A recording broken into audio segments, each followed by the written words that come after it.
better come and wait and see. Me juxtapose all of these hoes. He's always gonna call on me. They don't even see it yet, but I'm coming up strong. I'm here for a good time. So sorry you had to wait this long. Make me wanna roll with me. You wanna rock with me. You wanna come, baby. You wanna roll with me, you wanna rock with me, you wanna come, baby. Hey. Yeah, what's good, my boy? What's good, my guy? What's going on? Can't call it same day, different situation. Right. Hey, if you see the smoke in the background, Don't try it. I know what you're doing. You smoking the pack. I see it. I'm trying to, I already know don't lie to them. That's the pack. He trying not to show the pack on camera. I know what it is. Go ahead, bro. I'm just trying to light my shades. You know what I'm saying? I got my windows open. Got my little homie in the background. Like, you know. Oh yeah, the windows open. Yeah, because it's loud in there. That's why. I know. Come on, man. Don't do me like this early in the morning. Listen. Wake and bake. You making it worse for yourself. I'm just saying. What's good though, my boy? Chilling, man. I'm actually happy that we got up early to start doing this, yo. Like, I don't know. I think being motivated to do stuff more in the morning time is it gives you an extra boost of energy. You know what I'm saying? I don't know if you're the same way, but I think it is funny you said that. I was just in a chat last night, and my boy, he was saying like how our brains are more besides being on whatever it is, like for me, it's I smoke weed, so like it taps me in a little bit better to like make me focus a little bit more. I don't know why, but in the morning, your brain, because you're sleeping, your brain is still releasing those toxins from whatever it is that you do when you sleep, so that like when you wake up, that's the best time to think. That's the best time to be productive, because your brain is still in that state of mind where you're like thinking of whatever it is. You're super locked in. Right. Yeah, I really enjoy it, man. So I'm up and ready this morning. Yeah. You know what I'm saying? Well, I mean, it's gloomy out here, so I don't usually let the weather rock with me like that, but it's been gloomy for the past couple of days, so it got me in like a little mood right now where I'm you know what I mean? You got to force yourself to do more, go that extra mile. Yeah. I mean, and people don't think about how the weather like really affects you. Like, it's gloomy outside, so your body is not getting that vitamin D, that sun. You know what I mean? So you just like just feeling sluggish and tired and don't want to do nothing. But like you said, you gotta push past it and be productive. And that's why it's important to take your vitamins too. You know what I'm saying? Because when there is a situation where you can't get it naturally, you have to utilize those other things to make sure that your first vehicle to life is up and ready to, push throughout the day. Make sure you change the oil in your body too. You feel me? Nah, I feel you. Maintenance. Right. But today's a special day, bro. We're gonna have our second interview here today. I'm very excited. I think I'm excited about every interview that we do. Really are. This man excitement level will be on. Word. I told my girl, I was like, bro, I don't know what it is about me, but like I'd be excited about shit, but I just yeah. You know what I mean? Like, and I'm like that about everything, and I don't know why. Like, it could be the most dope shit that I'm doing, and I'm like, whatever. Right. But I'm excited too. I mean, I feel like this young lady, she has a lot to offer the community. I feel like she has a lot to offer in the sense of like fashion.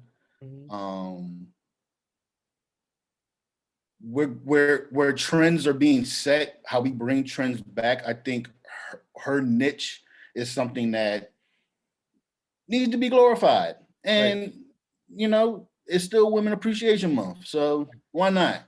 Facts. Yeah, I'm really enjoying the speakers that we're having coming up here, especially being that they're, you know, our queens, you know what I'm saying, who are out here elevating not only themselves and their families, but, you know, kind of teaching the next generation of young ladies that are coming up that, you know, you don't have to be confined to just one thing. Like, you know, you're able to venture off into different types of entities or just different types of projects, and, you know, be the best at it. And be able to be, you know, shown on a platform, especially like the one that we're about to interview today. You know, like, she was on All-Star Weekend, bro, like, with the work that she did. And, you know, a lot of people don't really care about, you know, basketball, sports and things of that nature, but, you know, for me, it's a big thing, because those are things that, you know, I watched since I was a kid.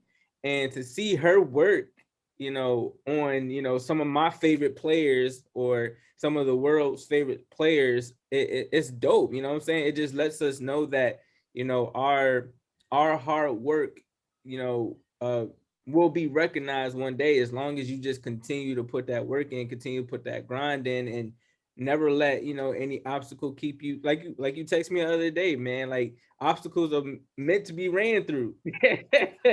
You feel what I'm saying? And our women are truly, you know, running through each and every obstacle on a daily basis, man, like, for real. And I'm just excited, bro. I can't wait till she comes up.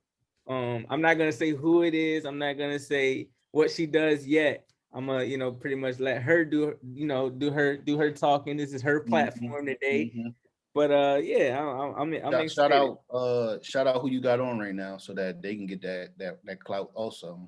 Okay, so right now this is actually my brand right here, Fenora Finesse Fenora 3. This is one of my trucker caps that I brought out a few months back.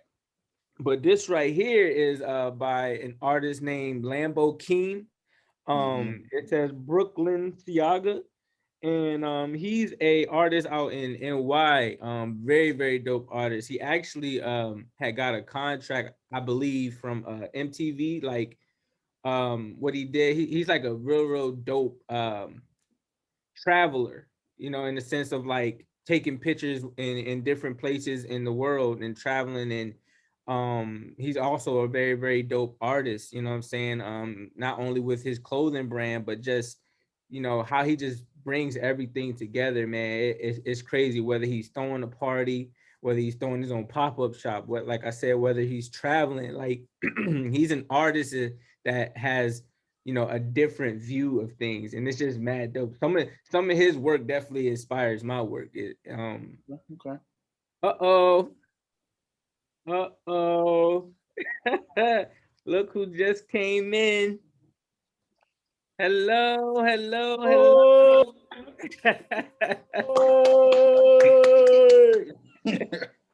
Hello. We were literally just talking about you, man. So it's always perfect timing. You know, this is time.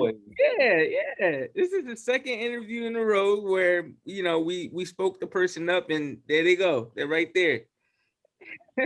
Right on time. How you doing, Miss? I don't know if I'm pronouncing your name correctly. Destiny BREWTON? Yes, BREWTON, yes. Okay. Yeah. So today we have Miss Destiny BREWTON of A House Called Hue. Yes. We're very excited to have you, but I'm sorry to cut you off. How are you doing today? I'm doing good. It's cold, so I don't know what Atlanta got going on. So It's up here too. It's cold and gloomy. It's an East Coast thing right now. Right. It was just hot, and I think that's what's throwing me off. Like, it's making me mad. So we were just saying that how like it's the weather, how they're just throwing everyone off. Your mood is really affected by how the weather is, and just like you said last week, it was 70 degrees and it was good. We was wearing shorts, and now it was snowing in Virginia about 20 minutes ago. So. Right. Look, I can imagine how people in Texas felt. Like they had that whole blizzard, and then they said like the 2 days after it was like 75 degrees. Right. Like people were fighting for their life, and then boom, hey, it's sunny, it's Texas again. Like what's going on? I don't know. Who knows? Who knows? Yeah, but we are very excited to have you here today. We're excited about your brand. We're excited about what you do. We're excited to just have this conversation and really tap in and figure out who you are. I was like, who am I? Okay, I know who am I? Okay. Right. So yeah, I mean that just goes to say like tell everybody who you are, what you do, and we'll go from there. Okay, my name is Destiny BREWTON. I am the CEO, founder, marketing, whatever, everything for the hats. All the hats for a house called Q, which is a custom embroidery company.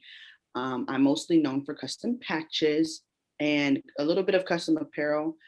I'm honing in more on the patches and apparel this upcoming year.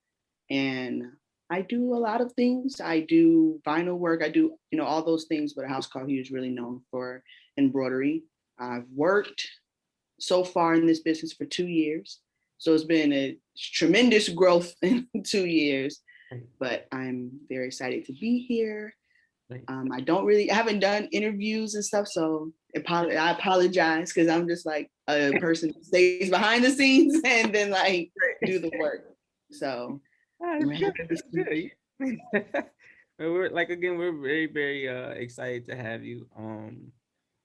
As you stated, you said that do custom embroidery work and things of that nature. So, I'm wearing one of your famous creations right here. That glows in the dark. Yes.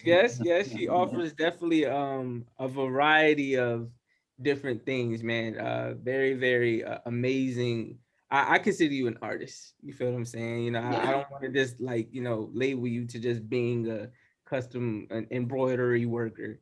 I just feel as though I don't know. I have this thing that I guess it's like how women have their own intuition about things. I feel as though I don't know, your work is gonna go beyond just embroidery work. But I can feel that. I can feel that. Like even the combination, even the things I've done lately have been. I think that's why I'm honing in on a particular craft. Like I could do a whole bunch of different things, but I know it's probably cliche, like niche down, but that really does matter because when you become a master at one thing, when you focus on it. So like when I got commissioned to do the NBA All-Star patches, like that was it came out of nowhere.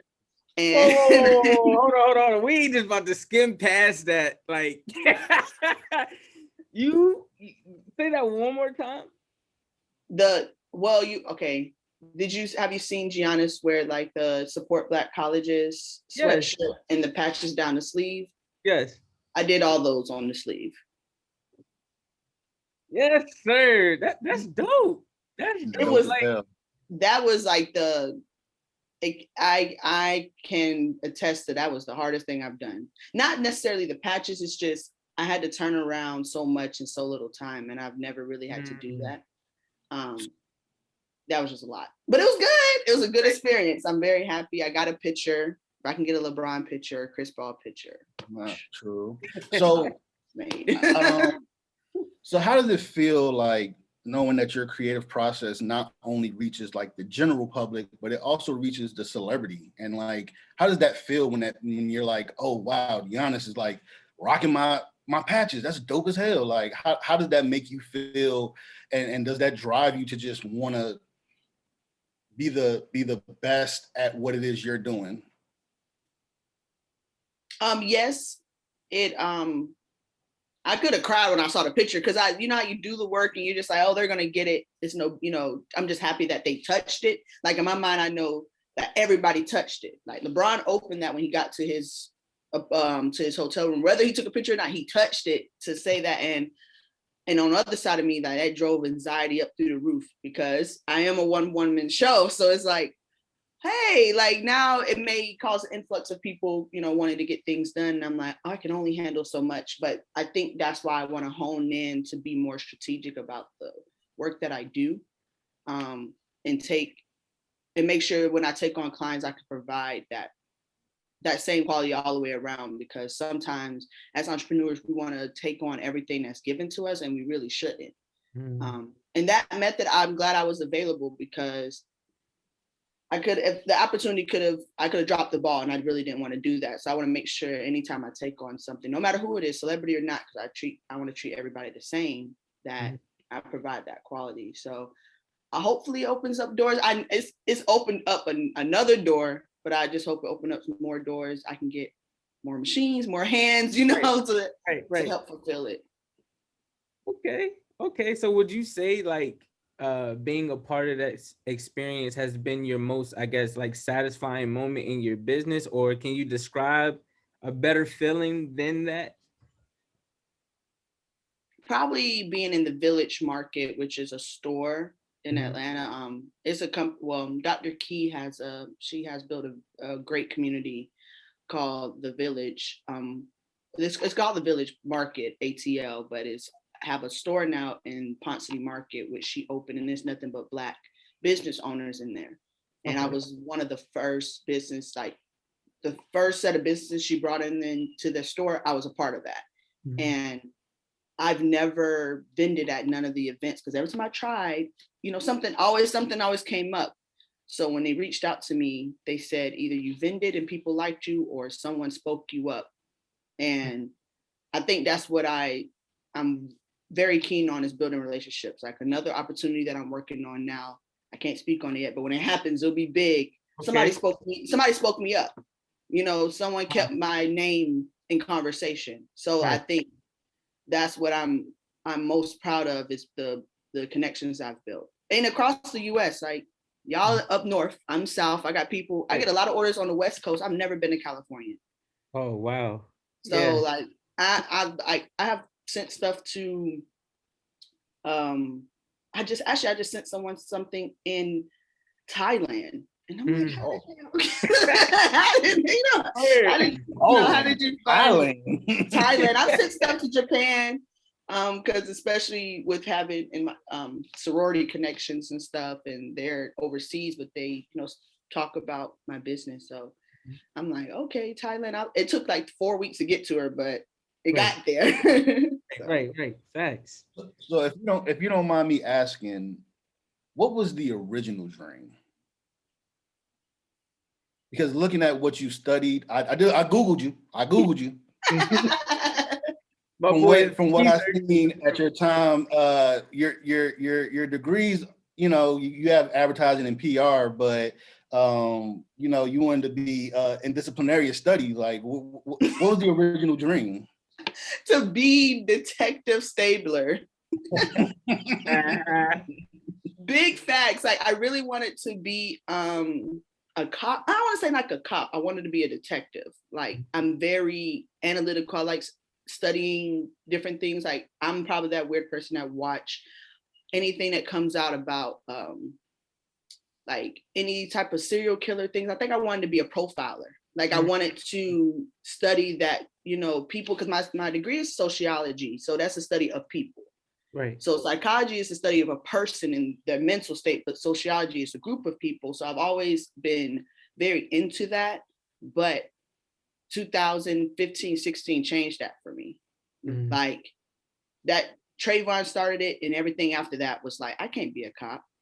I can't be in that system. I know we probably need people in that system, but I personally can't be in there because my mindset is not ready. It's not for that. Like, I can't go in like Huey Newton into a police department. I couldn't see myself doing that. But I already was almost done with my degree, so I just finished it. So I just finished it, and now I work nonprofit all through college. So right in my business, I make sure that's the forefront. So I do nonprofit work. I'm working on sponsoring a dinner through this company called Umi Feeds that feeds the homeless in Atlanta. So I'm gonna get a couple of business owners or anybody who wants to donate to kind of help sponsor that. I work with Free 99 Fridge, where it's just solidarity fridge. We fill it, people come get food if they need food. And that's so I kind of use my degree on the back end, not the front end, like not as a job, but as in the philanthropic way. Yeah, no, and I still watch my little profiler shows. No, that's good to hear, because we over here at the Conversation Podcast, we love to help support, our community in any way. So if there's anything we can do to help you out, just let us know, and we're more than willing to donate or, do whatever we can to come help out. Yes, I really appreciate that. I think that's something totally different in black owned businesses. Mm-hmm. Like, we put a lot of emphasis on community and what we do. Not saying other businesses don't, but it's the forefront, I know, for a lot of the business owners I know. Like, we try to do what we can, especially I grew up in Atlanta and I left and I came back, and seeing the difference, it just blew my mind. Like, I mean, East Atlanta was like Gucci land. I'm coming back and it's freaking $5 million homes. Like, I'm like, and there's so many displaced people. So I want to, help with, where I can, Right. do that. So take me through the mindset, right? You go through college, you have this dream that you want to be an investigator, a cop, a profiler.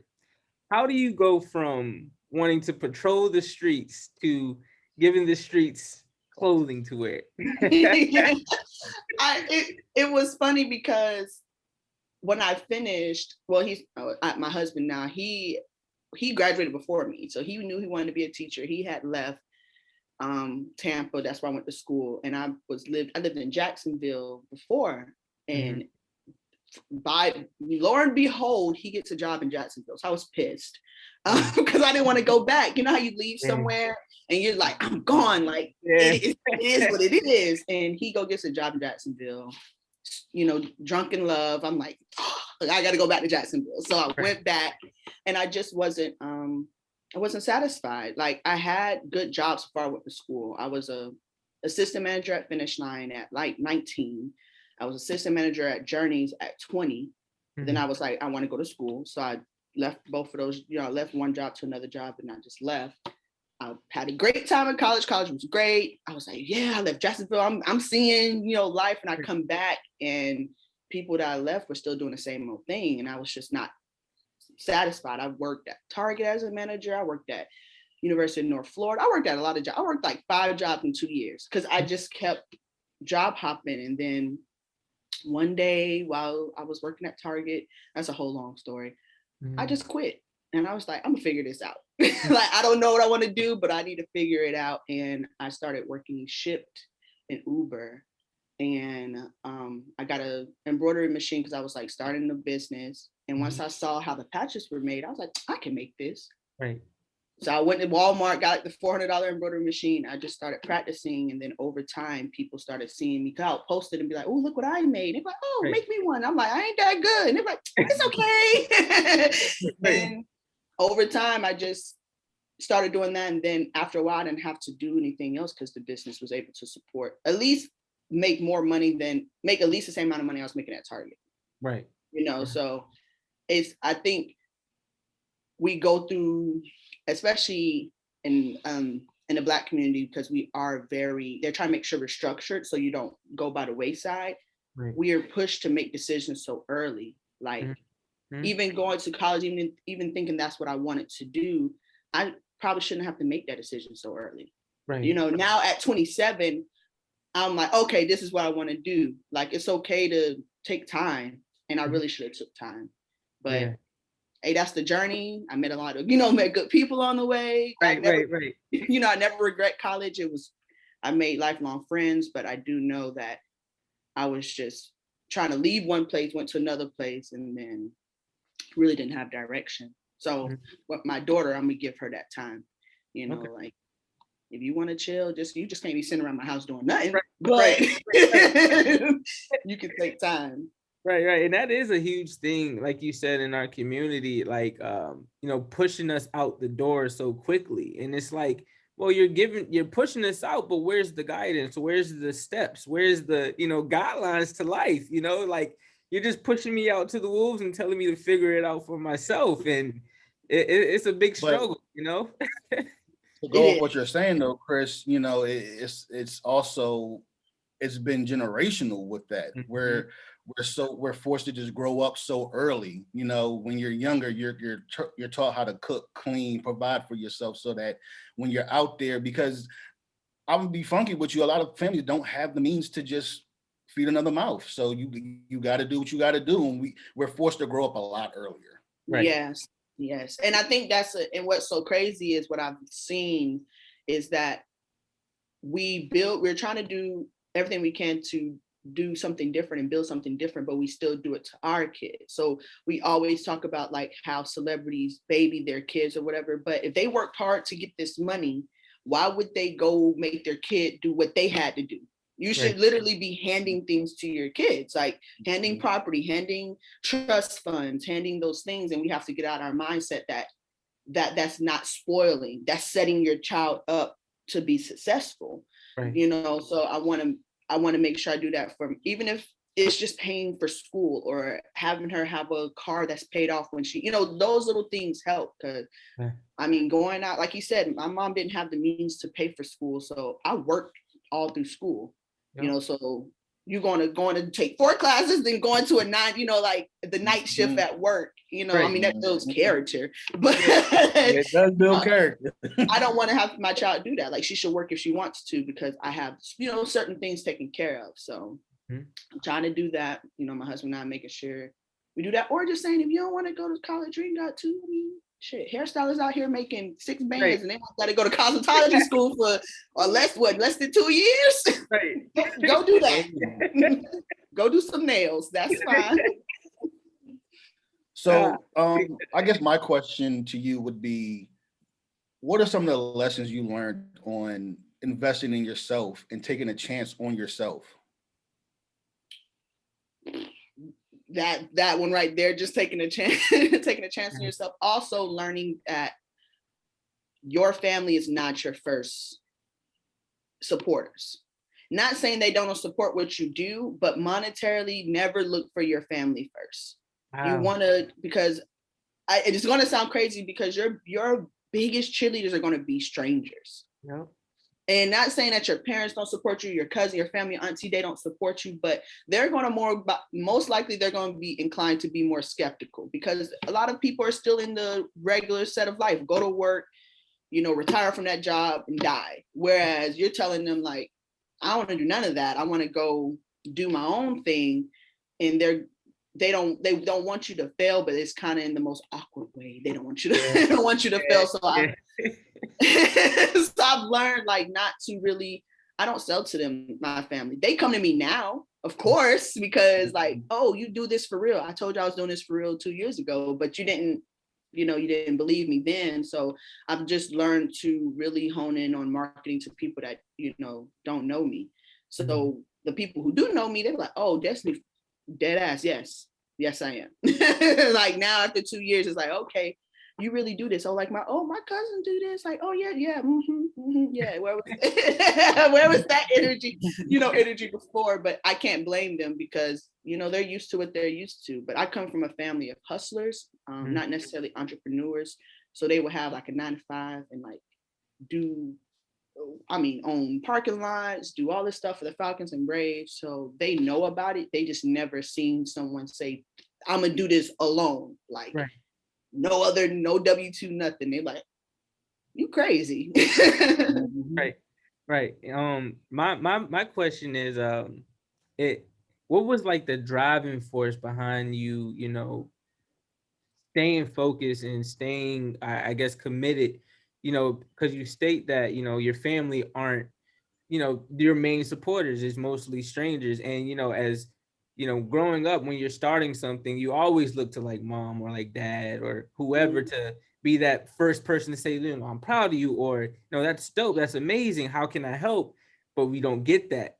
So what kept you, I guess, you know, like I said, motivated, and, you know, what was the driving force in, you know, just staying focused and committed to your dream? Not want to be broke. That's real. Not want to be broke. That's, well, and that in itself, when I left Target, because that environment taught me a lot about corporate working in the corporate America space. I just knew I didn't want to go back to that. Not saying I cannot work for somebody. My husband jokes saying I'm not a good worker. And I was like, no, I'm a good worker. I have a lot.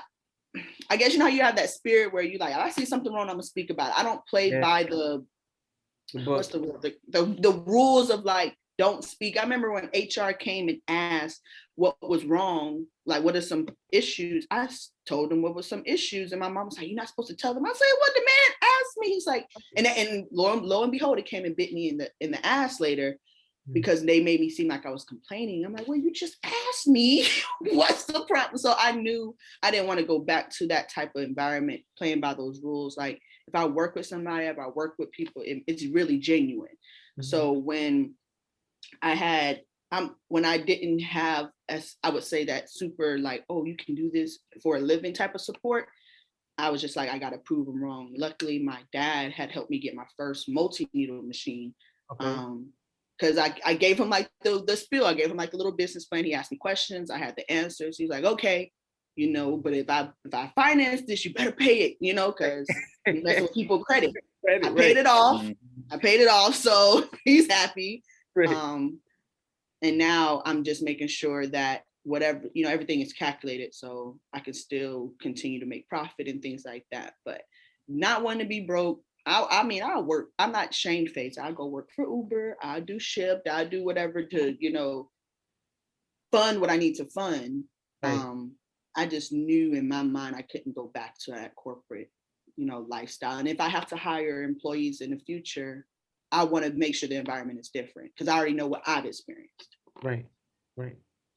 So I don't know if this is a question, if it's a statement. I don't really know what this is, but a lot of people say I'm from Atlanta. I'm from Atlanta. And, there you go. I guess what I'm trying to ask is like, what is it about Atlanta that you get creators, you get, you know, your rappers, it's just like it's like a epicenter right there in Atlanta where all this great stuff is coming out of. What is Atlanta to you? Besides, okay, and this is gonna sound funny. Old Atlanta, because I grew up when I left Atlanta when I was like 13.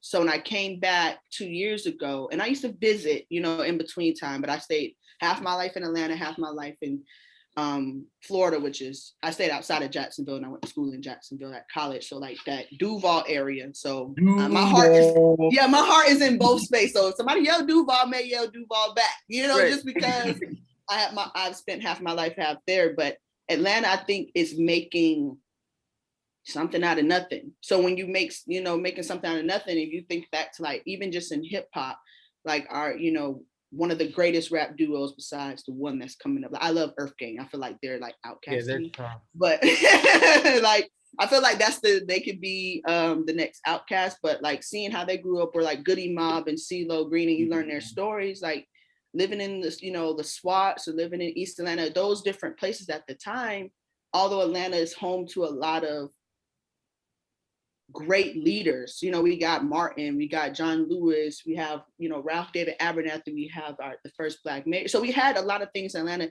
It still was very divided.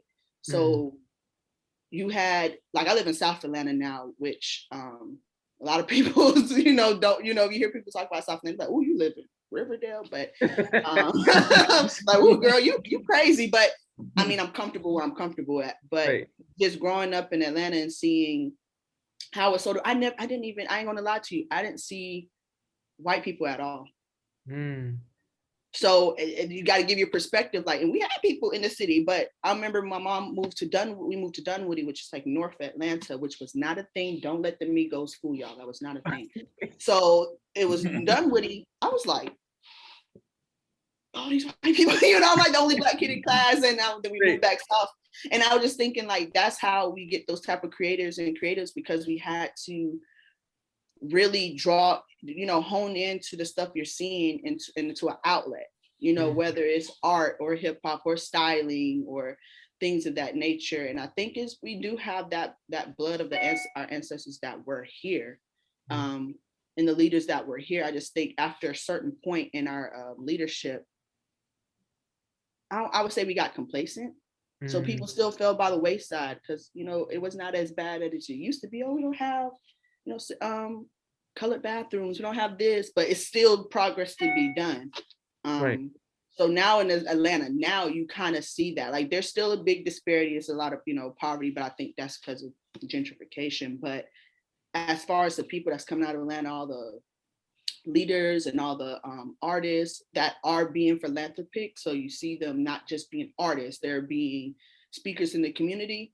That's still just honing into, like, we got to make something out of nothing, you know. Right. And I really love Atlanta. I would not probably live in the city. Right. I don't like the traffic, but I'll stay on the outskirts just to, you know, be always close to home. The networking is great. Okay, and just speaking on, like, just going back to what you were saying about, you know, having to be creative and having to, you know, find different platforms, I guess, to, you know, get your message across. How did you get your message across with coming up with the name A House Called Hue? Now I think it's pretty much self-explanatory, but you know what I'm saying? Right. But for the people who have a hard time understanding or just don't want to understand what it means, just explain how you came up with the name. Actually, I came up with the name when I was in Florida, and my homegirl and I were at the time, which is still, I think it's a far vision, but it kind of got placed on the back burner. At the time, I wanted to open up a creative space for people to create. So I wanted to be like, you had a podcast room, you had a room where you had crickets and cameos, and people wanted to cut and, you know, like, have the access for people to create, because we know the equipment is expensive. Right. You know, you can come and do this, have classes. So when I was coming up with a place, I was like, I always thought of it like a house. Like, this is a home, you have different rooms, you can come, like, we even wrote it down to be like, the tiers would be like, okay, this is the cousin's tier, this is like your favorite cousin tier, like, because I wanted to think of it like as a family. So we was thinking of the name, and we were just going through different ways to say it, or like, we just didn't want to say house. We came up with like creative house or creative complex, and then I was just like, it should be something funny where you got to say it all together, like a pimp named Slickback. Like how you can't say, oh, Slickback, no, it's one thing. And then I was like, okay, like a Tribe Called Quest. So we was like a house. And then I was like, well, hue is a multi-level of, you know, different colors and different schemes that can come together. So boom. So A House Called Hue. So when people be like, oh, a house hue, and I'm like, no, House Called Hue. You got to say it all together. Right. And then if they don't, I already know if you don't know who a pimp named Slickback is, we probably can't have a long conversation. So. Exactly. Boondocks is my favorite show. So right. If you don't know who that is, it is what it is. So we here at the Conversation Podcast, we like to give words of encouragement. And what we like to do is, you know, I'm gonna put you on the spot a little bit.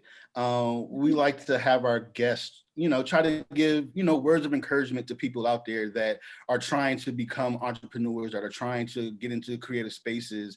Just any words of encouragement that you have to give to the audience. I would say for anyone who wants to get into business and into their creative space, I say this to my friend all the time. It's not doing it, but like procrastination is it's a fancy word of being like scared. Some stuff you just gotta do scared. Like you have to do it because the first time you do that one thing, I swear it gets easier. Like the first time creating my patch, I was just like, I don't know if it's gonna look good, but I just had to do the first one because once the first thing is done, I swear it gets easier to continue to create or continue to make what you want to make and create and make what you want to make. Don't try to fit into whatever mold you see, because that's not you. You know, do what you want to do, because trust me, it's going to catch someone's eye if Tiffany can sell a $300 paper clip out here.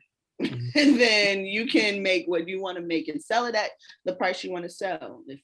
that person doesn't want to buy it, that's just not your target customer. But make what you want to make, provide quality, have integrity, and you'll do fine. Like, it takes time. Don't be fooled by these viral brands. Everybody don't go viral. You just gotta stay, you gotta stay the course, and continue to provide quality in whatever you do, then you'll be fine. And looking back on how you started, like, if you could do anything differently, would you do anything differently, or would you just stay the course that you was kind of like laid out for you? If I know what I know now, I probably wouldn't. I would have monitored my credit better. I just paid off my last credit card off. And I was just so happy but I'm in my mind, I'm like, I ain't have to do that. If I would have just back in the day when I did running them things up again, like I said, that's learning about life before you put your kid out there. But I would just probably monitor my credit better, because credit is king if you don't have cash. Okay. People always say credit is king, but if you got the cash, credit don't matter. But if you don't have the cash, you just got to make sure your credit stays, at least 700. Or maybe even 680, something in that good range. And I would have probably monitored my credit better, but I'm working on fixing it. But and probably would invest in Amazon. Shit. Yeah, right. Would have got some Amazon stock or something. Hey, to be honest, you should start looking at being that you're a creative. Start looking at NFTs. I don't know if you we've been looking. I commissioned my husband to our investment side. I was like, look, I know about this stuff, but I can't do that in the business. And he's like, okay. So now he's been honing in on that. I'm looking into, we're looking into NFTs, we're looking into Bitcoin, because you use your Cash App card on so much different transactions, they give you pieces of Bitcoin. Okay. So now I'm like, okay, if I put $10 in Cash App and go buy Chick-fil-A, so I can get that little 10% of Bitcoin, and it adds up. Eventually, you're going to hopefully hit 100% in Bitcoin. Right. A little Cash App card. Hey, bro, you late, bro. Yes, you about to put the boost on. When you go to get a Cash App card, they have like the little boost. Yeah. Boost, and Bitcoin has been on there for a while now. Yeah, I mean, I have stuff invested in Cash App, but I never knew if you swipe the card, they give you 10%. Bro. Thank you.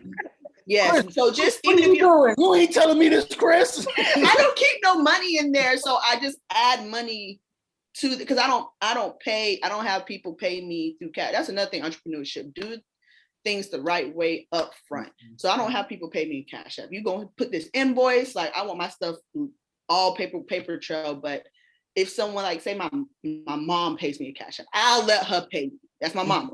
But I'll keep that money in there and I'll swipe it, to go buy some food or something, just so I can get that 10%. Right. So the little $10 in there to go get you something, and then gas or whatever. My bad, bro. I'll hit you. You try to have your dog out here struggling. Can't help a brother out. I'm up here just paying straight cash for stuff. I could. My bad, bro. My bad. So what would be 3 things that if you had to close out, in helping or coaching someone in opening their business, what would be 3 important things that you would say to them to look for or look out for in opening their business? Definitely market research. Okay. There's no thing in my mind, there's no such thing as a saturated market. That means that there's money to be made in that market, obviously, if there's a lot of people in that market. So definitely do market research. Again, open up your business the right way, not necessarily have to get an LLC out front, because you see them tweets like, oh, get an LLC, you'll be a millionaire. No. But it may not be what you need. You may need to come out as an S corp, or you may need to incorporate up front, or you can just be a sole proprietor and then switch to LLC later. But whatever you do, just do it the right way. That means register with your state, get your EIN, get your DUNS number, all that up front, because it'll help you down the line. And then the third thing I would say is product testing. Like, have some people try some things out, or ask for advice, or look, send it to your friends, like, hey, what y'all think about this, for just releasing, things, have it be like, okay, like if I make a new patch, I send it to like my friends in our group on Facebook. I'm like, hey, what do y'all think about this? I send the design first before I even stitch it out. And then once I stitch it out, I'm like, hey, what do y'all think about this? Or I put it on IG and let people vote, on it, because the power of your social media market will tell you that ain't it. So right. Don't even waste, don't even waste your time, submit, releasing it. But those would be the top 3 things, because if you go that route, and especially with the product research, every time you try to drop something, at least there's some traction behind it, and you didn't waste resources. Okay. What about you, Lau? I got all I needed. The Queen blessed me today. I think this was a very productive interview. I don't have any more questions either. I mean, if you want to stay on with us and vibe out, you're more than welcome to. But we appreciate you taking the time out of your day to come and be part of our questionnaire, our shenanigans. Again, Chris, I got 10 minutes before I have to go get my daughter together, so I can vibe out. Okay. We do a thing. We do a little thing called HBCU News. We're both graduates of HBCUs. Look at me, PWI over here. Hey, it's cool. But you supporting the community. You know what I'm saying? That's all that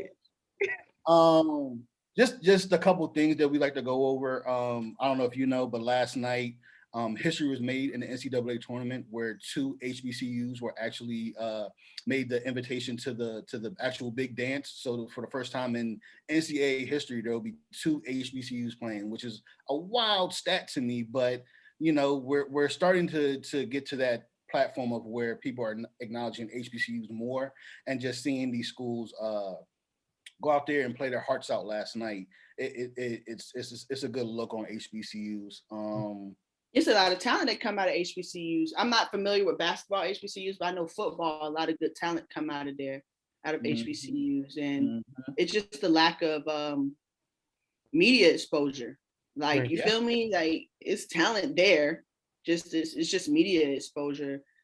Getting those. I mean, coming from Florida, like BCU's won the state freaking every time I was down there. But I just know there was some good boys that came out of BCU. Even fam, it's a little bit, but people come out of BCU, but you only get to shine on University of Miami, FSU, and Gators. Even if they crap, right, they still get the still get the shine. So that's good. I'm glad to hear that. And it's actually. Go ahead, bro. No, go ahead. Now, I was gonna ask her, like, what was your decision process, and I guess like going to a predominantly white institution versus a HBCU, like. Money. Okay. And that's usually a lot of people, and I think in our community we need to stress that it's money. And it's funny because I wanted to come back home. I wanted to go to Spelman. Like, I always wanted to go to Spelman. Like, what Atlanta girl that likes education don't want to go to Spelman or Clark or at the time it was Morris Brown, but I don't know what they got going on. But like that, I wanted to go. But when I was in Florida, coming back home and going to a private school, out of state fees, all that, it was going to be, ridiculous. Again, like my dog said, families don't have the money to just pay outright wherever you want to go. So I was actually trying to go to Mississippi State because my grandma lives down there, but my mom didn't want me to go because I got a scholarship, but it didn't cover out of state fees. I actually got a good scholarship to go to FAMU, but I didn't want to go because everybody in Jacksonville was going to FAMU. And that was my mindset. Like, I don't want to see y'all Negroes that I just saw here at school. And a lot of people were going to FAM and were coming back. They weren't graduating. So in my mind, it made me think like the school was not top tier, when it really was just the people. They went up there to party and then, didn't graduate. So I did my 2 years at a state college, and then when I because I didn't know where I wanted to go, and then when I reapplied back to USF, they accepted me again, and I just went where the money was at. Where the money reside, like where the money reside. But I really did go to HBCU. I didn't want to go to BCU. I didn't like their campus. So in Florida, and I had a full ride to EWC, which is another HBCU in Jacksonville, and I definitely didn't want to go there. So I had options, but the school I wanted to go to were out of state. Like I like TSU, you know, I like those schools, but my mom was just like, oh, the money, you know. Right. Yeah. Ended up at USF. Speaking of the publicity that HBCUs need, just yesterday they announced a Legacy Bowl. And it's the Black College Hall of Fame. They're going to put on a bowl game to showcase the best talent for the draft eligible players from HBCUs, to give them an opportunity so that the scouts can come see them as well. Because as you said, there's a lot of talent in HBCUs. We just don't get the recognition that we deserve. Is that like the camp they do for football with D1 schools? Is that going to be? So you know how they do like the senior bowl games and stuff like that? Yeah. It's going to be like that, to where anyone who's draft eligible can play in this game and get scouted and have an opportunity to make it to the pros. They're set to launch this in 2022. But the fact that talks of this is even happening is a good thing for the college athletes that think they're overlooked, or, you know, like you said, because I don't have the money to go to these schools, you know, I could still play ball. Yeah. And that's kind of like what needs to happen, especially getting back those people who went to HBCUs and are still prominent. Like, if I'm thinking of having something like that, like, there's no reason why Shannon Sharp shouldn't be there. Right. You know what I'm saying? Like, there's no reason why Deion Sanders shouldn't be there. Right. Like, or any of these top people in our industry that are the black face of media in sports media really should be there, because if Shannon Sharp say he's gonna be somewhere, cameras gonna follow. If Deion Sanders say he's gonna be somewhere, cameras gonna follow. Shit. If LeBron say he's gonna be somewhere, cameras gonna follow. So that's what they probably should be reaching out to these black faces in sports and sports media, just because I don't gotta reach out to ESPN and necessarily a Sports Center. I need to touch that direct person. Right. That direct person is gonna have more inclination to be a part of anything with our black youth more than the conglomerate is. Yeah, the light is definitely on us now, man. I definitely, especially with Deion Sanders going to coach at Jackson State and how he's bringing awareness, you know what I'm saying, to them, and it's elevating on a new level, and I feel like I'm very happy to see it in my lifetime. You know what I'm saying? Like, how we're really now being pushed to the forefront, and you know, our talent is really, really being showcased, rather just us always working in the background and the higher ups getting the, you know, the respect. But yeah, it's dead now. It's intentional. People being intentional, and like I said, you know, since 2016, 17, you know, especially what was that, 2018, with something just happened every freaking day. I think that changed people's mindset about being intentional about what you want to do. And then being intentional means honing back to, you know, our institutions and our education. Like, even then, just sports, like sports pays for a lot of things. So if sports are popping at your school, then the rest of the school can benefit. You feel me? Like, and I really hope, I really hope for that. Like, although I went to PWI, I'm always rooting for HBCUs. Like, if I go get my master's, it'll be at HBCU, but you know, I don't know about going back to school. I'm too far removed. Too far removed. Right. But I also feel like sometimes the history behind HBCUs and sports gets drowned out, and no one talks about when Grambling State was running college football, and it was a black coach taking top recruits from the Alabamas and the LSUs and the Texases and all that. But like Chris said, you know, I just feel like the light is on us now, and it's time to put the pedal to the floor and take everything that we deserve. Oh yes. And then that brings me into my last HBCU news point for today. Maryland, because I have to say it right. Maryland. The DMV no, she did. Maryland lawmakers approved $577 million to settle HBCU lawsuit. What was the lawsuit? It's going to be paid out over 10 years. They're focusing on the 4 HBCUs that are located in Maryland, specifically Morgan State University and helping them place unique classes so that their students can have access to what other schools are having access to, and also, like I said, just the funding and all to just keep the schools open, because a lot of the times we don't get the funding from the government that we need to keep the schools open. Right. Because is the lawsuit was by all 4 schools, or was it just? Yeah. Okay. And it's due to be paid out, like I said, over the next 10 years. And to help infrastructure as well to the universities. Okay, that's good. I would assume. I was just thinking, I would just assume, like, especially something like Morgan State, like Iota Phi Theta would be very involved in that. They were founded at that school, so like seeing anything in those areas, especially, I don't know where. Like, I know where Howard is. I don't know where it's specifically located, but like, in the hood. Are they in Maryland?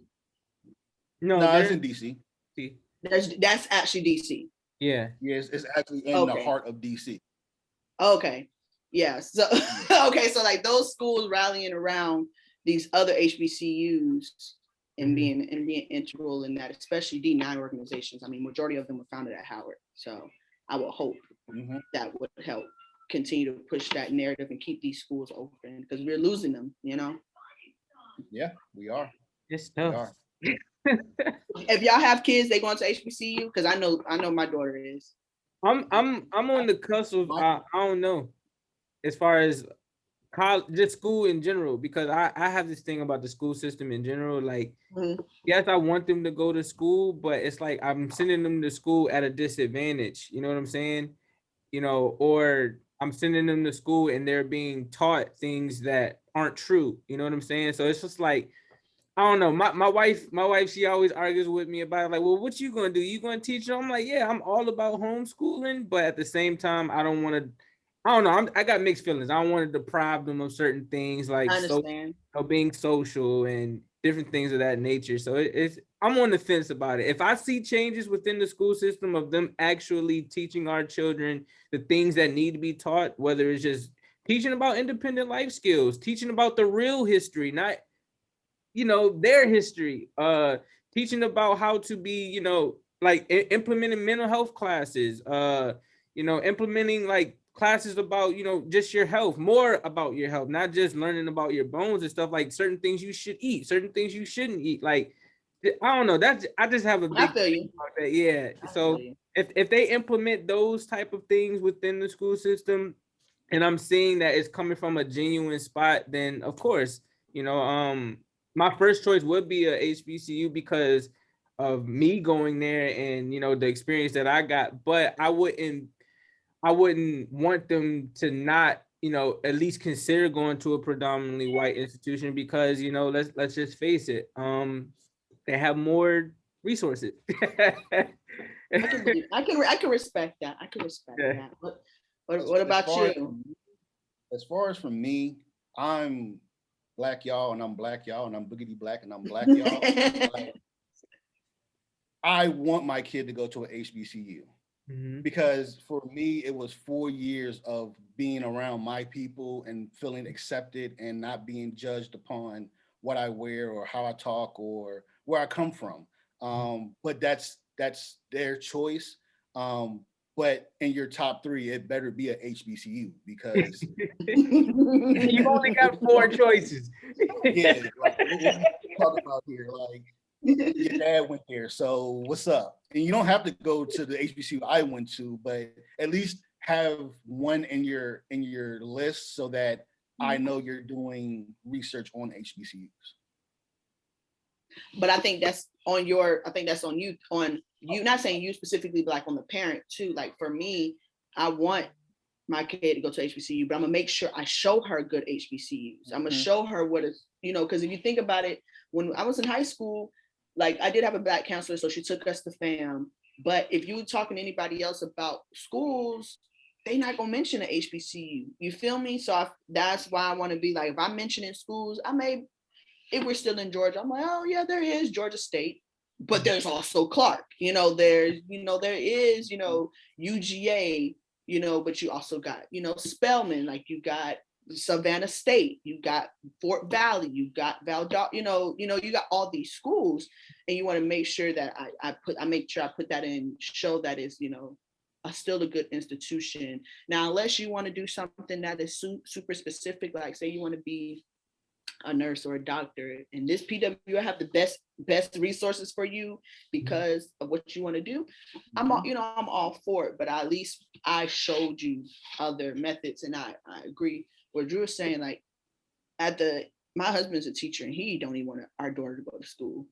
He's like, I don't want my kid to be in this public school system, because he sees it. He said unless certain things change, he wouldn't even feel comfortable. So I do believe in our generation we'll take a little more control over what education looks like, rather than just relying on the government. Right. So, but I also feel as school doesn't stop, and as I'm not a parent, so I can't say, but I feel like when I do become a parent, the classroom is at home as well. Yeah. Because I know that you're not getting taught these things in school because of my experiences. And like you said, if it wasn't for one of my history teachers who was in a sorority, I would have never known about HBCUs. I'd have just, I'm going to community college, and then from there on, I don't know. But she took that time to be like, no, look at these institutions and make a decision. So yeah, I feel like our generation, we're gonna be the change for the future, because I see it, but we have to get there first.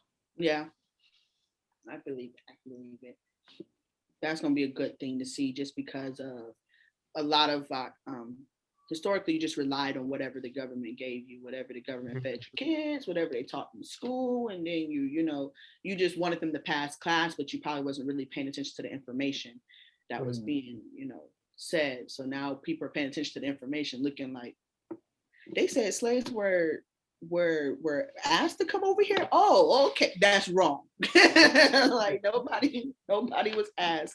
Like that's in the Texas book. The book said slaves were given nice quarters. They just worked, for exchanging money or what? Some bull crap. Like trying to change the narrative, and make them seem like they weren't as bad when we know they are. So yeah. Yes.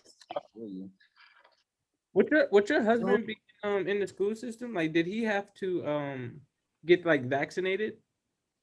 That's actually on the table now, and he's going to do it. I would look, bro. We could have a whole podcast episode about. But right.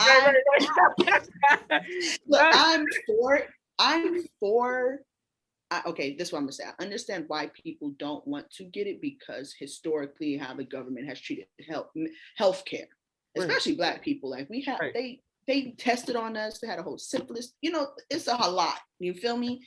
So I can understand people not trusting it, but I also believe that along with having coronavirus, they was also working on other stuff that we don't know about. So I don't feel like this vaccine is really rushed, in my opinion. I feel like it's probably been there. So my husband I had gotten pneumonia at the beginning of the year, and COVID came along with it. But once I cleared the pneumonia, the COVID was gone. So I see how people felt.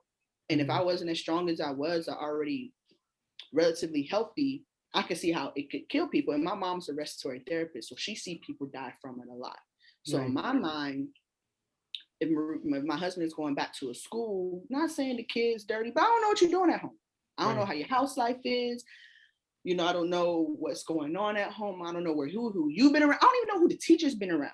So for him to step back into the building, it would make sense for him to get the vaccine. You feel me? Like now the teachers who've had to be in the building this whole time with no protection, like I don't know how y'all did it. If y'all watch South Park, there's a funny South Park episode out right now about this. And the first thing they talked about is how everybody was able to get the vaccine except teachers and kids. The top things that people like, you can go to jail for not going to school. So teachers should be in the forefront besides healthcare and first responders, because every kid has to touch a school. Because if you don't touch a school, you have to sign a paper while you're not going to school. It's truancy, you feel me? So it's like, I would want him to get the vaccine. Far as me, I'll probably get it eventually, just because I got vending events, I got things, and I don't trust y'all. It's Atlanta been open, and And I've already got it. I don't even know where I got it from, and I wasn't even doing nothing. You feel me? Like, I went to Florida, y'all. Yeah. Yeah. I was like, oh, we can go to the beach. It's outside, nobody outside. The beach was packed. And I was like, what? And they looking at me weird because I had on a mask. Right. They like, you must not be from here. Hell no, wait, why you ain't got on no?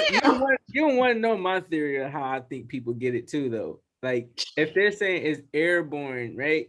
You ever look up in the sky and see how planes leave chemtrails? Oh yeah, that's what I said. Look. You don't want me to get started, bro. I'm right. We might have to go part 2. I'm the YouTube rapper, but I do believe that there's something we do have to take care of ourselves, whether that's a vaccine or not. Just make sure you take care of yourself, because since people can have it and be asymptomatic, you really don't know. Like, I feel like everybody right now could have had it. And then think about it, was a lot of people that said they had it at the end of 2019. Like, they went to the doctor, they didn't have the flu, but they had the respiratory issues and it cleared up on their own.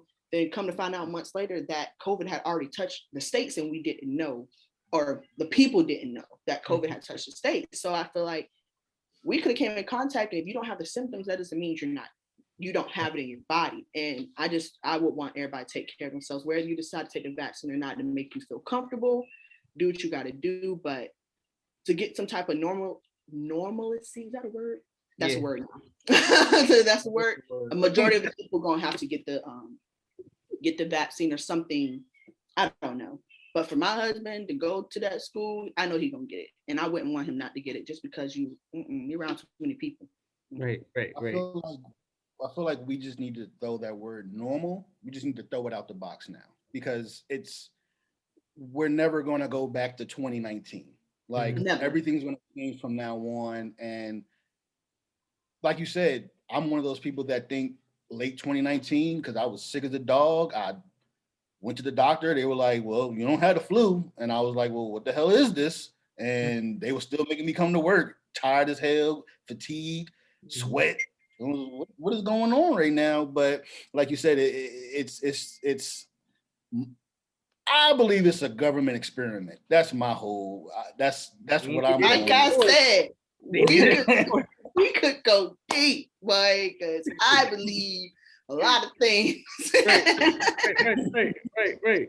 You see why I couldn't be a cop? I can't be going in there, bro. I can't be. And I'm in Atlanta with the CDC. I watched The Walking Dead first 3 seasons. I'm already ready, y'all. Y'all don't understand, bro. I am ready on this side. Bro, The Walking Dead. I have said, like, this is The Walking Dead. It's the start of The Walking Dead. Like, yeah. Do you feel me? Look, come on. So ready. Y'all don't get it, bro.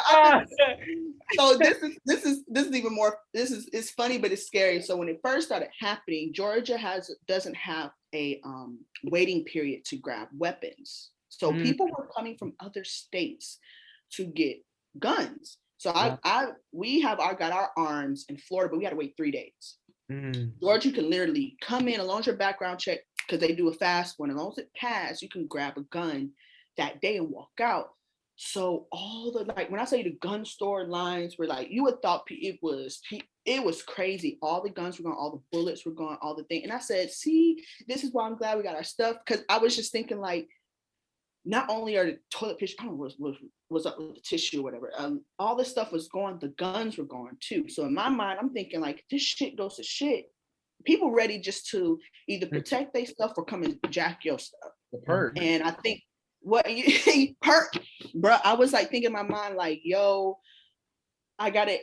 And it was so funny. I always had that mindset, being ready, just because of how the stuff was going. I thought it was gonna be a race war. So, I'm thinking, like, let me get this stuff together. So I remember I had a backpack just ready for, I had all the herbs. I stack up on herbs. So I have all the herbs, all the stuff for first aid. I had like emergency flashlight. I had like an emergency knife. I don't know what I was going through, but I had the stuff. Like, right. You was ready.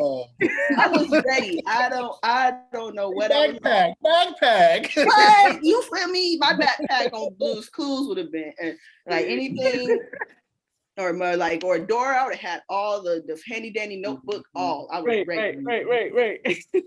I was ready.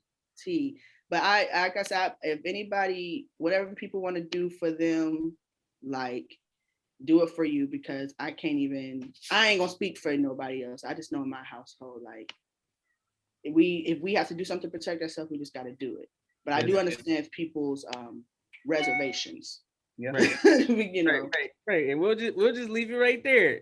Yeah, like, it is what it is. No, definitely we need to bring you back for a second round to go over conspiracy theories over COVID, and I want to I'm ready to see what you thinking too, because I think we might be on the same, you know. Right. I'm ready. Look, when I tell y'all, I'm like, I got all the stuff in my mind, and that's along with looking at all the freaking like serial killer things and watching those. I'm the next person to watch. Like, I'm a documentary believer of news is fake and movies are real, bro. Documentaries get you right. Movies get you right, because they ain't no way to be making up the stuff they be making up and then it happened. You be like, no, I'm all about that. Like, I'm not a big movie watcher, but I'm a big documentary watcher. I'm a big any of these stories. Like, there's one on Netflix now with the Mormons. That thing was so crazy. Like, I watch all those. That's the stuff I watch. And probably why I'm paranoid now. I probably don't need to be watching this. I'm paranoid as hell. Great. You got any closing remarks? Oh no, this was really fun. This is really fun. How can we direct people to find you? On housecallhue.com right now. I'm on a wait list for April for new customers. I'm taking returning customers, because way easier to get your stuff out when you ordered before. But you can go on there, find information. I'm updating a lot of things. And like mid-April, prices going up. You know, it got to just a smidge. That's a slight flex right there. You know what I'm saying? Just a little bit, not too much. I charge y'all a little bit, because you know y'all slam shit down, so you know what I'm saying. Just a tad, not too crazy. But you can find me on there on Instagram at a house called Hugh. And you can, I guess, go on LinkedIn too. You know, that's a new thing now. It's not new, but it's a good thing for trying to reach certain people, certain markets, and certain people. But I just be floating around, you know, chilling, not trying to do too much. Probably at home drinking wine. Right. You know, I say I don't do y'all orders drinking wine, but maybe before and after the orders. Ain't no wrong with a little sip, you know. Right. A little sip. I can't concentrate, so I have to, you know, just a little sip to get me right. Mm-hmm. Right. Well, BZ, I think that was a amazing talk, bro. Amazing conversation. I felt the vibes. Yes. And you know, I appreciate y'all. Yeah, I'm definitely happy we're doing this month with speaking with all of our queens, because that has been something that we have been getting attacked for, not having a female's point of view or a woman's point of view on our show. So we giving y'all everything this month, okay? Look, I don't look. It's no different than freaking the JPB. Do y'all listen to Joe's podcast? Yeah. Joe Budden. Yeah. They don't have no girl on there, so sometimes you just need to have a little voice every once in a while. Yeah, you know, have a little guy talking. Just, you know, let the girls commentate on the side. Like, if I go on Joe podcast, well, I'll be y'all. Get all y'all right, but it's okay. I appreciate the platform. Right. No, I appreciate your time. We wish you blessings in the future. You know, any future opportunities we're looking forward to seeing, because you know we're always on the tap. We're always hitting that like. You know what I'm saying? I appreciate it. You know, we here at the Conversation Podcast would like to say have a good weekend to everyone, and you know, continue blessing all and keep having those conversations. Yes, have a conversation. Stay safe. It's wild out here in these streets. People losing their tires in Atlanta. Stay safe. Stay safe. I appreciate y'all. Thank you so much. You? Yo, it was good. Chilling, man. Yeah, man. That was amazing, bro. That was amazing. Yeah. That was amazing, man. I'm still recording, by the way. I'm here. I'm excited about how these interviews are elevating. I feel like it's going to become a part of our regularly scheduled programming. Yeah, I mean, like, it's a conversation, and it's time to, introduce anybody that has a platform. And right now we're focusing on businesses, but eventually, we'll just have the shenanigans. Definitely got to get her on a part 2. Yeah. I mean, and just a creator like her, taking time out of her day. Listen, y'all. I ain't want to say it's during the podcast, but motherfucker Beyonce don't recognize her. Okay. Right. Like, she a big deal. I don't care what she said. She a big deal. Right. But just like I said, just seeing people who are out there and making moves and still yet being so as the old folks say, humble, and knowing that you're not bigger than anyone. You're just at a time right now where you're popping, and to hear that she wants to give back to the community of Atlanta is even better. Yeah. But what I tell you about lighting the pack during the podcast? Bro, I'm not lighting no pack. Oh my God.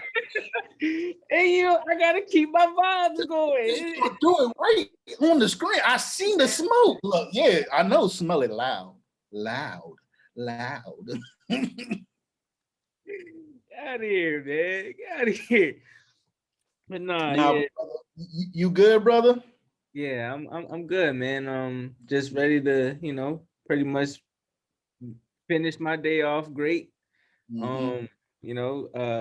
Just ready to just keep, just keep the flow going for the day, keep the energy going for the day. I'm gonna probably get out here and go work out. I know the weather ain't that good, so I'm gonna probably do something in the house. Yeah, but other than that, I'm copacetic. How about you? I'm about to go work for the white man, so got you. I got you. gotta look, doing my 5 to 9 during my 9 to 5. So right. But nah, just like you said, trying to keep the energy going. Probably go in the studio today. Yeah, because you definitely been cooking up some crazy beats. I'm trying, man. Like she said, just being consistent and just going at it every day, trying to find my sound. Right. It's hard. It's hard enough trying to make beats. It's even harder to try to find your sound and not fall into. I'm not trying to fall into what is going on today. I'm trying to just, my ears is a lot different from other people, as you can hear from what I send you. It's a lot of like futuristic or like crazy sounds, and that's what I like. I'm more of a Timberland, a Pharrell type of guy that they throw in little things here and there that make you go, wait a minute, right. A little bit. But besides that, probably just chalk it up. I'm probably gonna watch that Justice League movie. That just dropped. Big Batman fan over here. Yes, he's not a superhero. He's a vigilante. I've always said that. I never want to be a superhero. But besides that, I'm just going to keep the flow going. Try to line up what's next. We're going to stay productive and try to keep giving quality work out here. Be the difference. Right. All right. You got any closing words?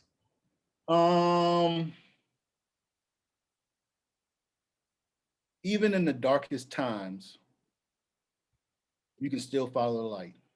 We're gonna leave it right there. You're gonna leave it right there. Let that mirror let that sizzle on your spirit. But yeah, man, we appreciate y'all. I'm BREWTON.